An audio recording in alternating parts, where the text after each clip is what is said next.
every few months, my heart falls into my stomach, just for a few seconds. And the reason is because my vehicle's check engine warning notification pops up. It's actually not this symbol, it's something different, but it's a notification telling me I got to get my engine figured out. And I've realized that there's nothing wrong with my vehicle. It's just that I forget to reset the system when I get my oil changed. So, for whatever reason, my car is like a smart car, and it's telling me, hey, it's time to get your oil changed, even though I had it done last week, but it starts to make me nervous because it's telling me there's something wrong. But I have had the experience where I've had this symbol come on, the check engine light, and I don't know the reason why. And I find it a little terrifying. I'm not a car guy, so I have no idea what's wrong with it. And it could be anything, and usually that means it's going to be expensive. Now, I've spoken in the past about my appreciation for the in-car G.P.S. My car isn't fancy enough to have one of those. I have a smartphone, which hooks up to my car, and it's amazing. I love it. It tells me exactly where I need to go, and it's perfect. They're two important and useful features, but they have very different uses. You can't use your check engine light to help you navigate. It's just not going to work. So I don't want to talk about cars today. I want to talk about feelings and faith. I want to talk about us. Everyone has feelings, even men. That was a new discovery for me. We're not always in touch with them, but they are there. They can be really helpful, but they can also be really tricky because feelings are real, but they're not reality. Feelings are real, but they're not reality. I'm not discounting the feeling you may feel, but I think we all need to understand that just because I feel a certain way doesn't actually make that thing true. Feelings are real, but they're not always true. I might feel scared, but I may actually not be in danger. I may feel hurt. Does anyone... I don't know if you can admit it. Does anyone here like horror movies? Okay, I grew up and they were just not a part of our family household. Like, it's not a thing for us. I like some like alien type movies, that sort of thing. But the actual horror movies, I don't get at all. But I know people watch them and they get terrified. They're just like, ooh. It's like you're in your living room. Nothing bad is going to happen to you. It's not going to come out of the TV unless you're watching The Ring. And then I've never seen it, but I've heard something happens. Spoiler alert. You might feel scared, but you're not in danger. You might feel hurt, but it doesn't mean someone actually hurt you. Your feelings may be hurt. You may feel hopeless. You may feel worthless. You may feel like a failure, but that may not be true. In fact, I know it's not true that you're worthless. You may have failed at something, but you're not a failure. You may feel hopeless, but there's always hope. Feelings might tell you something's wrong, but they don't necessarily tell you what to do about it. I've heard it said this way, and I love this saying. Our feelings can serve as a great check engine light, but they make a terrible GPS.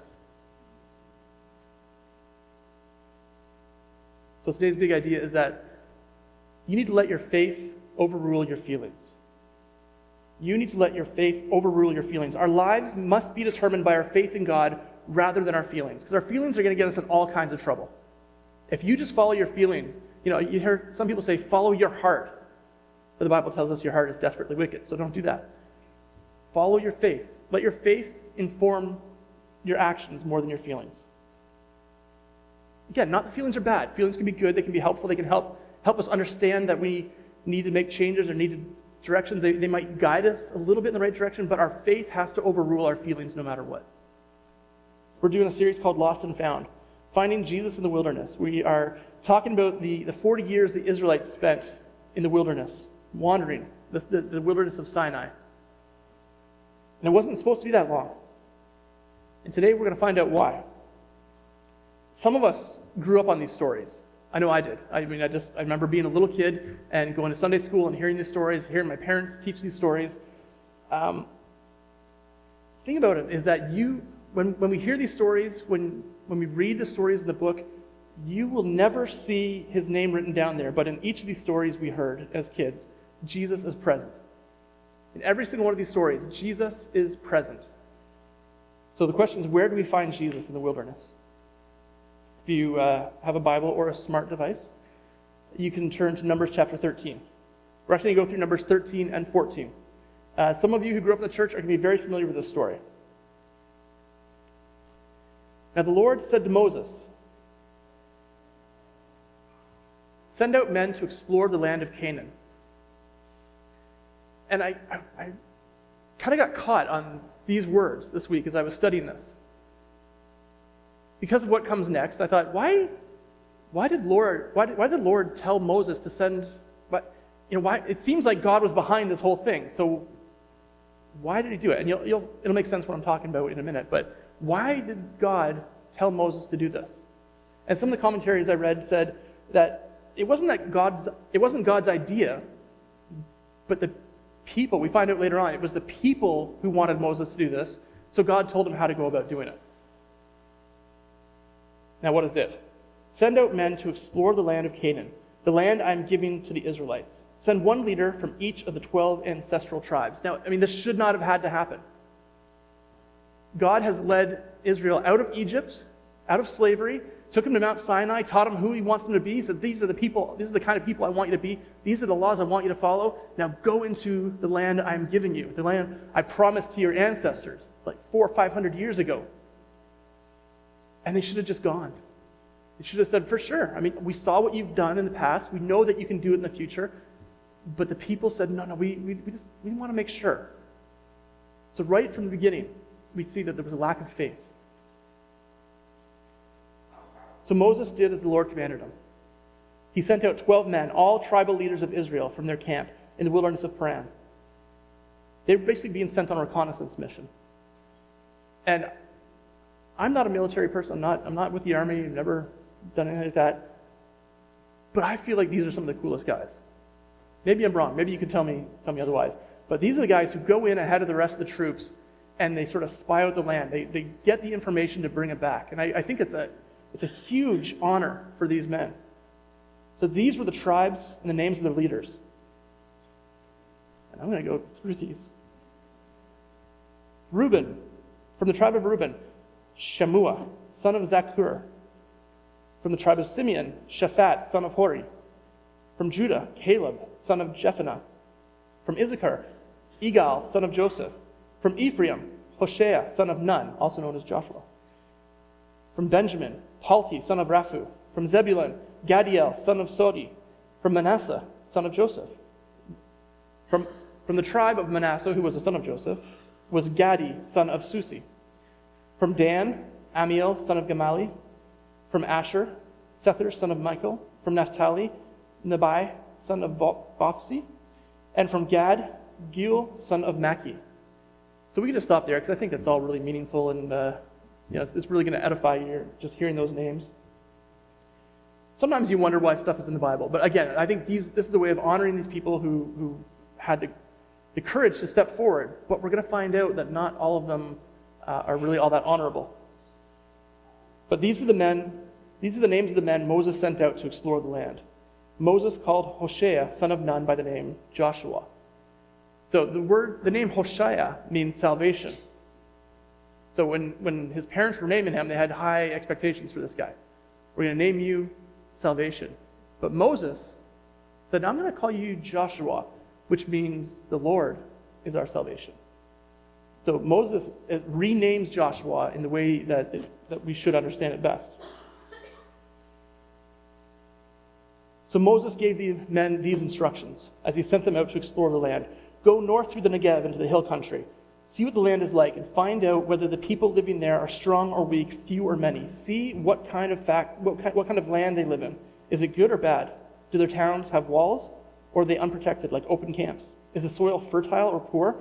Are there many trees? Do your best to bring back samples of the crops you see. It happened to be the season for harvesting the first ripe grapes. Now again, none of that should matter. None of it should matter at all. Is the soil fertile or poor? Well, who is sending you into this land? God is sending you. Do you think He's sending you to a place that is no good? If this is the promised land, don't you think that you can trust the promise of God? Are the enemies big or small, weak or few or many? Who cares? You're following the great Great One. You're following the Lord, the creator of all the universe. Doesn't matter what the enemy is like. That's where they were. That's where their mindset was. So they went up and explored the land from the wilderness of Zin as far as Rehob near Lebo Hamath. Going north, they passed through the Negev and arrived at Hebron, where Ahiman, Sheshai, and Talmai, all descendants of Anak, lived. And you guys all know what that means, right? Anak was a giant. And the descendants of Anak, we believe, also meant that they were giantish. They were among those, kind of like Goliath years later. But these are the Anakites. These are the people who would be absolutely terrifying. So I'm a big NBA fan. I'm a really big basketball fan. And this year in the draft was a guy named Victor Wembanyama. And he is incredible. He is 7'7", I think. But he plays like he's my size. Like he's dribbling through the legs. He's shooting three-pointers. He's huge, and yet he's incredibly agile. And I got to think that Ahiman, Sheshai, and Talmai would all be in the same kind of boat. I mean, these are probably warriors. These are huge but athletic people who are terrifying to those who they're going against. It says the ancient town of Hebron was founded 7 years before the Egyptian city of Zoan. I'm not sure why that's in there, but I'll read it anyway. When they came to the valley of Eshcol, they cut down a branch with a single cluster of grapes, so large that it took 2 of them to carry it on a pole between them. Is the soil good or bad? They also brought back samples of pomegranates and figs. That place was called the Valley of Eshcol, which means cluster, because of the cluster of grapes the Israelite men cut there. The fruit is so good, they're naming cities after it, or valleys after it.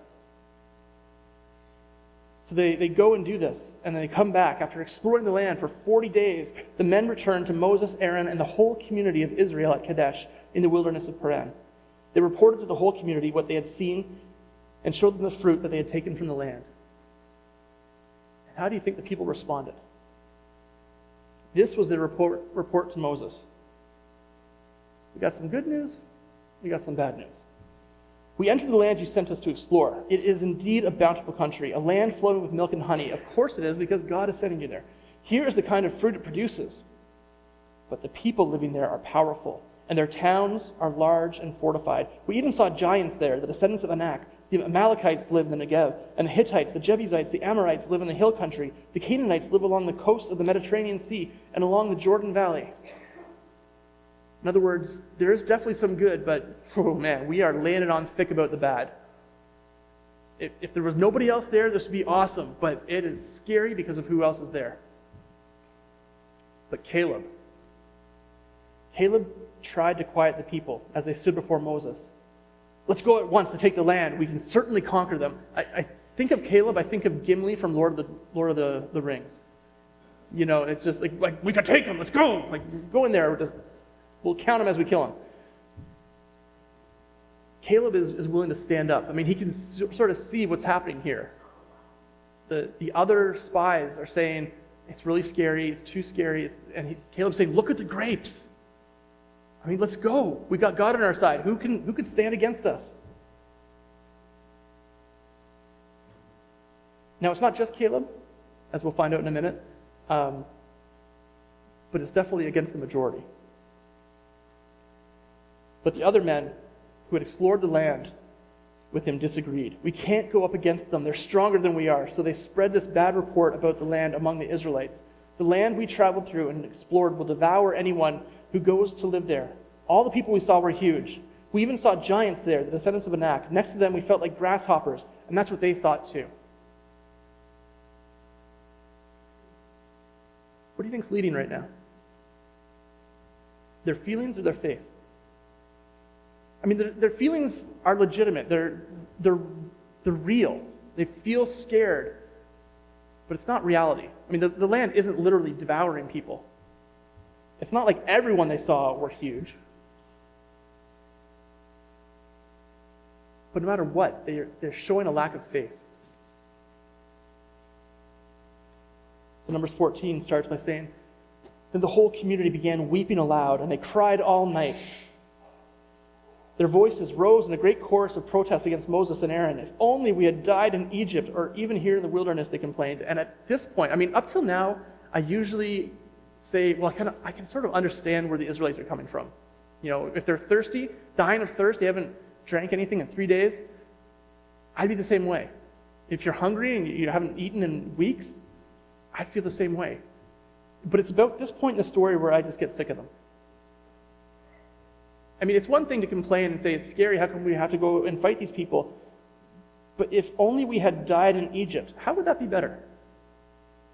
If only we had died in the wilderness, how would that be better? You've seen God come through again and again and again, and now you're at the point where God is saying, go take the land. And you're chickening out and blaming God. Why has the Lord taken us into this country only to have us die in battle? Our wives and our little ones will be carried off as plunder. Wouldn't it be better for us to return to Egypt, where your wives and children will be plundered? Then they plotted among themselves, let's choose a new leader and go back to Egypt. So what's interesting here is that they are declaring that they have a problem with the leadership. They have a problem with Moses and Aaron. But what's really true is that they have a problem with God. Then Moses and Aaron fell face down to the ground before the whole community of Israel. They don't even bother to fight with these people. It's almost like they've had enough as well, and they just know this is in God's hands, we're going to leave it to God. They fall face down. Two of the men who had explored the land, Joshua, son of Nun, and Caleb, son of Jephunneh, tore their clothing. They said that's a sign of saying we are not in agreement with what you're doing. In fact, our hearts are breaking, kind of like our seams are breaking here. They said to all the people of Israel, the land we traveled through and explored is a wonderful land, and if the Lord is pleased with us, he will bring us safely into that land and give it to us. See, they're letting faith drive, not their feelings. I'm sure they were just as scared as everybody else when they saw the giants. But they have faith in God. It's a rich land flowing with milk and honey. Do not rebel against the Lord. Do not be afraid of the people of the land. They are only helpless prey to us. They have no protection, but the Lord is with us. Don't be afraid of them. And I love that because God's opinion is the only one that matters. God's opinion is the only one that matters. The people, the other spies are saying, we were like grasshoppers, and that's what they thought too. They looked at us, they saw grasshoppers. Who cares what they think? You've got God on your side. And his opinion is the only one that matters. Doesn't matter what the other spies think, doesn't matter what the nation of Israel thinks, doesn't even matter what Moses and Aaron think. It only matters what God thinks. The whole community began to talk about stoning Joshua and Caleb. It is hard to stand alone, but morality should never be based on popular opinion. Okay, popular opinion is always going to be shifting. It's always going to be swayed by the majority. That's what popular opinion is. And when we live in a godless society, popular opinion is always going to stand against God. And so when you make your decision based on what everyone else thinks, you are always going to be wrong. But if you make your decision based on what God thinks, you will always be right. But it's hard to stand alone because they might want to stone you. Then the glorious presence of the Lord appeared to all the Israelites at the tabernacle. And the Lord said to Moses, how long will these people treat me with contempt? Will they never believe me, even after all the miraculous signs I have done among them? I will disown them and destroy them with a plague. Then I will make you into a nation greater and mightier than they are. And this is an opportunity that God has given to Moses before. He's saying, I'll start over with you. I'm going to wipe them all out, start over with you the same way I did with Abraham, Isaac, and Jacob. I like this quote by Oz Chambers. Faith never knows where it's being led, but it loves and knows the one who is leading. If we trust in God, even if the situation doesn't seem to make sense, if we put our faith and trust in God because we know who he is, then we will never go astray. So God makes this offer to Moses, and Moses intercedes for the people. My dad spoke a couple weeks ago about intercession. Moses objected. He said, what will the Egyptians think when they hear about it? And I love how he doesn't necessarily even stand up for the people who are complaining right now. He speaks to God about God's own glory.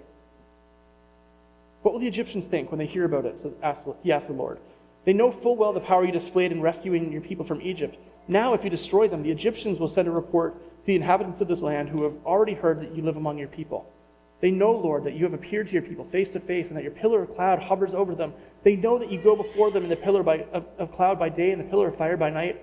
Now, if you slaughter all these people with a single blow, the nations that have heard of your fame will say, the Lord was not able to bring them into the land he swore to give them, so he killed them in the wilderness. In other words, Moses is saying, don't do it for them, do it for yourself. Do it for your own glory. People will look at you and they'll think less of you if you kill these people. He appeals to God's own goodness. He says, please, Lord, prove that your power is as great as you've claimed. For you said, the Lord is slow to anger and filled with unfailing love, forgiving every kind of sin and rebellion. But he does not excuse the guilty. He lays the sin of the parents upon their children. The entire family is affected, even children into the third and fourth generations. In keeping with your magnificent, unfailing love, please pardon the sins of these people, just as you have forgiven them ever since they left Egypt. And the Lord says, I've got some good news, I've got some bad news. I will pardon them as you have requested. But as surely as I live, which, by the way, tells you prayer makes a difference, right? I mean, God clearly says here, I will pardon them as you have requested. But as surely as I live, and as surely as the earth is filled with the Lord's glory, not one of these people will ever enter that land. So I'm not going to kill them right now, but I gave them the opportunity to go in the promised land. Not one of them is going to get to go in. They've all seen my glorious presence, the miraculous signs I performed, both in Egypt and in the wilderness. But again and again, they have tested me by refusing to listen to my voice. They will never even see the land I swore to give to their ancestors. None of those who have treated me with contempt will ever see it. Not my son, but my servant Caleb has a different attitude than the others have. He has remained loyal to me, so I will bring him into the land he explored. His descendants will possess their full share of that land. As we find out later, Joshua is also included. Now turn around and don't go on toward the land where the Amalekites and Canaanites live. Tomorrow you must set out for the wilderness in the direction of the Red Sea. Then the Lord said to Moses and Aaron, how long must I put up with this wicked community and its complaints against me?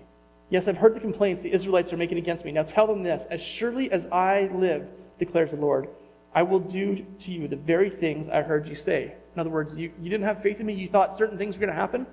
Okay. You thought it'd be better to die in Egypt or in the wilderness?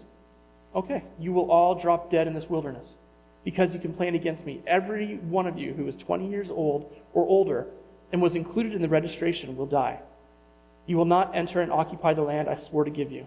The only exceptions will be Caleb, son of Jephunneh, and Joshua, son of Nun. Now at this point, Moses is 80 years old. I don't know if that's an outlier. I mean, Aaron's around the same age.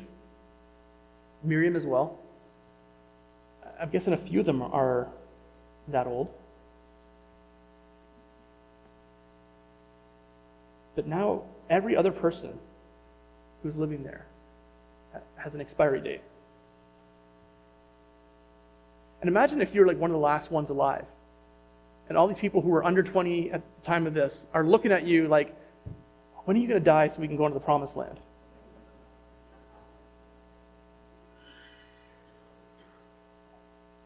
I mean, they went from this exciting moment, we're going to go into the promised land, but because of the lack of faith, the consequences of that unbelief are now that you are going to die in the wilderness. You said your children will be carried off as plunder? Well, I will bring them safely into the land. Your children are the only ones who are going to make it. They will enjoy what you have despised. But as for you, you will drop dead in this wilderness. And your children will be like shepherds, wandering in the wilderness for 40 years. Not only do you have an expiry date, you know how long it's going to be. In this way, they will pay for your faithlessness until the last of you lies dead in the wilderness. Because your men explored the land for 40 days, you must wander in the wilderness for 40 years, a year for each day, suffering the consequences of your sins. Then you will discover what it is like to have me for an enemy. Up till now, I've been on your side. And you're still my chosen people, but you're going to find out what it's like when you cross me. I, the Lord, have spoken. I will certainly do these things to every member of the community who has conspired against me. They will be destroyed here in this wilderness, and here they will die. The 10 men Moses had sent to explore the land, the ones who incited the rebellion against the Lord with their bad report, they were struck dead with a plague before the Lord. Of the 12 who had explored the land, only Joshua and Caleb remained alive.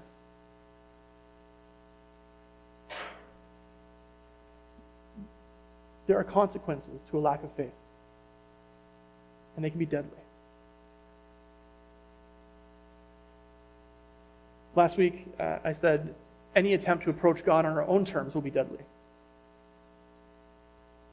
Any attempt to fulfill God's promises on your own without God are also going to be deadly. When Moses reported the Lord's words to the Israelites, the people were filled with grief. They got up early the next morning. They went to the top of the range of hills. "Let's go," they said. "We realize that we have sinned, but now we are ready to enter the land the Lord had promised us." So God gives them clear instructions. Turn around, head towards the Red Sea. Some of them say, no, we're just going to go and do it our own way. We're going to take matters into our own hands. God wanted us to have this promised land. Well, now we have faith to take it. But Moses said, "Why are you now disobeying the Lord's orders to return to the wilderness? It won't work. Do not go up into the land now. You will only be crushed by your enemies because the Lord is not with you. When you face the Amalekites and Canaanites in battle, you will be slaughtered. The Lord will abandon you because you have abandoned the Lord." The people defiantly pushed ahead toward the hill country, even though neither Moses nor the ark of the Lord's covenant left the camp. Then the Amalekites and the Canaanites who lived in those hills came down and attacked them and chased them back as far as Hormah. So where do we find Jesus in the wilderness? Well, we have to recognize that the idea of the Israelites moving from slavery to freedom is very similar. It's an analogy of us moving from sin to salvation. The author of Hebrews talks about the story that we just looked at. He draws a comparison to the Israelites' failure to put their faith in God and missing out on the promised land, and how a Christian gets to enter into God's rest by putting our faith in Jesus. Now, for the Israelites, it was like an actual land. For us, it's like a metaphorical kingdom of heaven. And we enter in not by taking a step of faith, but not literally steps, but by putting our faith in Jesus. Hebrews 3:14 says, "If we are faithful to the end, trusting God just as firmly as when we first believed, we will share in all that belongs to Christ." Next chapter, verse 11, he says, "So let us do our best to enter that rest. But if we disobey God, as the people of Israel did, we will fall." The only opinion that matters is God's. And Moses should have known that. Moses should have said, I don't care he should have said, we're not even going to send spies in. I'm going to not listen to the people. But even when they came back, he should have said, it doesn't matter what the report is. We are going to put our faith in what God says. But Jesus is greater than Moses. Moses failed. Moses failed as a leader in that moment. Jesus is the better Moses. Jesus is the better Joshua. Joshua was the one who came back and said, along with Caleb, no, this we should go. We should attack. Jesus and Joshua share the same name, but Jesus is the greater Joshua. He leads us into the promises. He leads us into God's promises when we put our faith in him. But in order to do that, we have to be willing to go against the flow. We need to be courageous and bold and stand up for what we know is true, just like Caleb did. Our lives must be determined by faith in God rather than our feelings. And again, your feelings aren't bad. You're gonna feel fear. You might be afraid of being different, afraid of what others think. You might even fear for your life. But you need to let your faith overrule your feelings. You're going to feel the desire to sin. If you let your feelings rule you, you're going to think, it feels right, it must be right. This might include a relationship that if that if you were to step back and think clearly about it, take your feelings aside, you would just know it's wrong, but you feel so strongly about it. You need to let your faith overrule your feelings. Flip side of that is also true. You might be in a marriage that's struggling. You may not feel in love. You might feel like it would be better to leave. But your marriage isn't based on your feelings. It's based on a commitment you made before God. You need to let your faith overrule your feelings. It won't be easy. It may take time, but eventually your feelings will catch up to your obedience. Feelings can serve as a great check engine light, but they make a terrible G.P.S. And your feelings change. Your feelings come and go. But we put our faith in a God who is always trustworthy and never changes. I'll invite our worship team to come up.